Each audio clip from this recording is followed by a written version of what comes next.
Iron portable, kalau korang buat pergi travel kan, bawa yang ini. Nampak? Boleh pusing macam ni.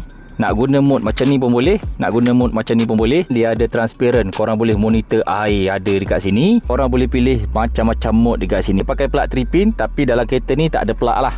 Jom masuk dalam rumah, kita tengok yang ini macam mana. Kalau yang ni model lama kita dulu pakai kan, butang satu je macam ni, and dia lebih kecil. Kalau model ni tak boleh nampak guys, kita tak tahu, kita kena buka intai-intai tengok, susah lah yang ini. Kalau yang ini kapasiti dia lebih besar dan boleh nampak dalam, and ada banyak pilihan dekat situ. Yang ini lebih canggih dan up to date punya. Cara nak pakai dia senang je. Dia ada bagi sekali dengan dia punya cup macam ni untuk korang isi air. Set yang ni dia ada bagi buku user manual. Ini dengan dia punya tapak ni, ini korang kena letak lah. Kalau tengah panas ke apa, korang letak kat sini dengan dia punya cup ni sekali.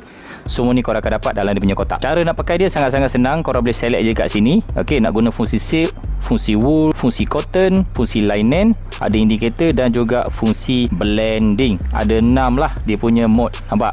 Yang ni untuk dry iron, ini tak guna wap.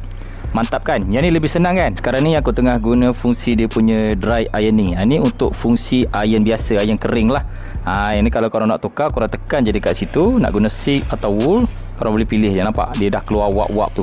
Ni area yang aku dah iron belah sini, area yang aku belum iron belah sini. Memang sekejap je, sebab kalau korang guna fungsi wap lah. Yang ni boleh monitor air daripada luar je. Senang lah korang nak tahu kapasiti air korang. Yang best dia boleh pilih-pilih kat sini. Pergi travel lepas ni kan, senang lah korang bawa portable iron yang macam ni je. Packaging kotak yang lama ni macam gini je, malu sikit lah. Tapi kalau korang bagi hadiah untuk kotak macam ni, sangat-sangat premium guys. Barang pun premium, packaging pun cantik. Tak adalah nampak cikai sangat. Harga sama je.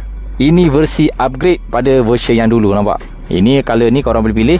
Yang aku ambil ni colour ni, memang cantik lah.